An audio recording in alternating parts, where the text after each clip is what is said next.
Hey guys, what's up? It's Charlie here, and today we're going to be looking at 10 things you should never do on an airplane. So I'm sure all of us go on planes from time to time. For some of us it will be a lot, and for others not so much. But you should never go on another flight before watching this video of surprising things you should never do on an airplane. Before we buckle up and take off, be sure to subscribe and why not press the notification bell too.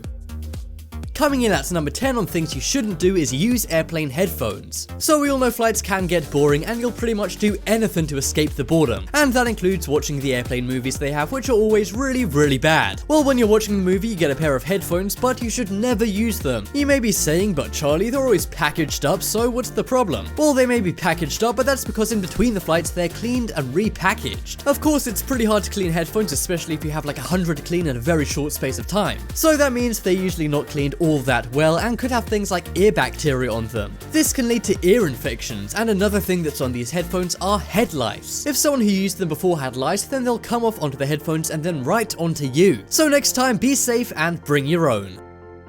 Next up is go barefoot. Now sometimes flights are long, uncomfortable and hot, so some people like to lift off their shoes and socks to be more comfortable and ventilated. But you should actually never do this. First off, the floors of airplanes are the least cleaned parts of them. The crew simply get rid of any visible things in between flights, but there's still dirt on every airplane floor. And the floor is usually made of a carpet material, so the dirt gets stuck right in. When you leave an airplane and you see the floor, it's usually pretty gross. Well yeah, that's what you're stepping in. And also it's pretty rude to have your feet out whether they're stinky or not. Nobody wants to see a full view of your feet for an 8-hour flight. Next up is take rear seats. So you've probably heard that passengers at the rear of an airplane are more likely to survive in a crash. But that's not a problem that affects many people, as plane crashes are super rare. But one very useful tip for day-to-day use is to not sit at the rear of the plane. This is because the back of the plane causes the most motion sickness, meaning you're more likely to be sick if you're at the back of the plane. We all know this is the case in cars or on boats. Well, the same rule applies to planes. This is because bumps and motions can be felt much more in the back of a vehicle, including a plane, causing a bad reaction for those with motion sickness.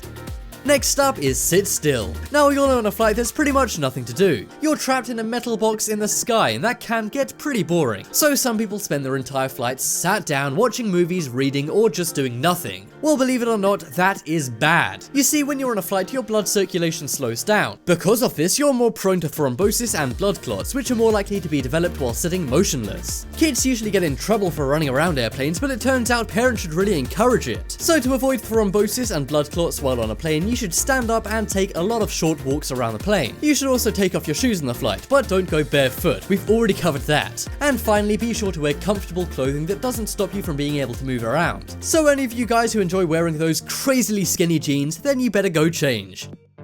Next up is wear contact lenses. Now this is an odd thing you shouldn't do, as it seems so everyday, and probably a lot of people do this and then experience the bad thing without realizing what's causing it. Basically, contact lenses make our eyes drier. Well, that's a problem when on an airplane, because the air inside airplanes is very dry anyway. This makes your eyes very dry and uncomfortable, and in some cases your eyes can start to sting painfully. So that's why on airplanes you should really wear glasses and not contact lenses. And it's also a good idea to take eye drops on the flight, as you'd be surprised how dry and uncomfortable your eyes can get on a long flight.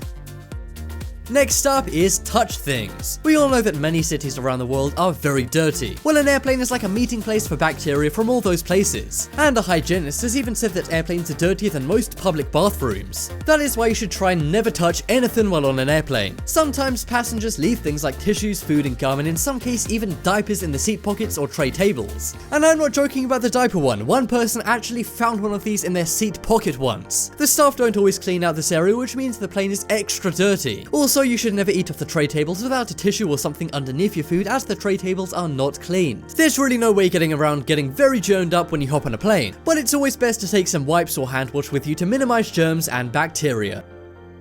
Next up is have a stuffy nose. Of course, this is something you can't help. But by all means, if you can prevent it, don't go on a flight with a stuffy nose. The reason why is because a stuffy nose adds pressure to your ears. We all know that our ears get overpressurized by a flight anyway, but this is counteracted by our noses. But if your nose is all blocked up, then you have no chance of your ears turning normal again, and you may even develop a trauma. If you've already got your flight booked but have a stuffy nose, then bring some vasoconstrictive drops on the flight with you. Use them before takeoff and landing, and they should help you out a lot. But if you have something more serious like a sinus infection or an inflammation, then you need to contact your doctor before you fly to avoid a trauma.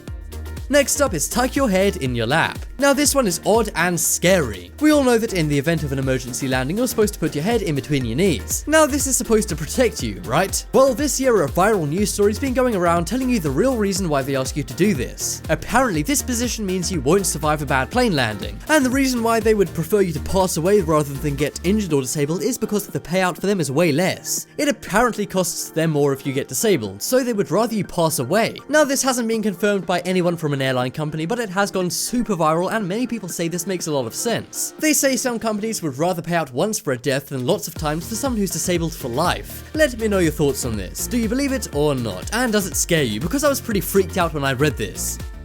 This is something you shouldn't do for several reasons. First off, if you drink too much before a flight, they might not let you on if you're disorderly. But also because planes have very dry air, which of course makes you dehydrated. Pair that with alcohol and you're gonna get very dehydrated and very dry-mouthed very quickly. Yeah, not exactly the nicest feeling on a 6-hour flight. And another reason not to drink aboard a plane is because alcohol makes your blood oxygen saturation weaker, which leads to you being drowsy and not feeling well. You also get drunk much faster during a flight, so it's often best to refuse alcohol while on board, or at least don't have too much. Next up is use your cell phone. Now this is something a lot of younger people won't like to hear. A lot of people like to take a cool photo out of the window while taking off and landing. It does look cool, but did you know that if you're using your phone to do this, your signal can actually interfere with the plane? The signal from your phone can mess up the air traffic control trying to talk to the pilot, which can cause the pilot not to know what's going on. Don't get me wrong, one phone won't do much, but if everyone on board is doing this, then it can get very annoying for the pilots and they may not be able to hear air traffic control. Even if your phone's locked, it may still be searching for a network, so be sure to take those extra seconds and put airplane mode on. You're not going to bring a plane down by doing this, but it can interfere and it's just common courtesy to switch on airplane mode and lay off your phone for just a few moments. Next up is drink fizzy drinks. So it's not good to drink alcohol before a flight, but it turns out the same is true for carbonated drinks. Sure, they won't get you drunk, but they can have even worse consequences. Carbonated drinks are carbonated with gases, and when these gases are in your body on an airplane, the pressure changes and things can get uncomfortable. Drinking soda on a plane often leads to a lot more flatulence on board, which is not nice for you or anyone else. Remember, airplanes use the same air over and over again, so it's up to everyone on board to do the right thing and put down that fizzy pop while on board. Check out the poll in the top right corner to vote for the most amazing thing that you shouldn't be doing on an airplane. And be sure to check out my second channel for more amazing tips about life. There'll be a video for that channel coming up on screen in a second, so click it to check it out. But as always, thank you guys for watching. Check out some more videos on screen right now. Leave a like if you enjoyed, and if you haven't already, what you're waiting for, subscribe to Top 10s.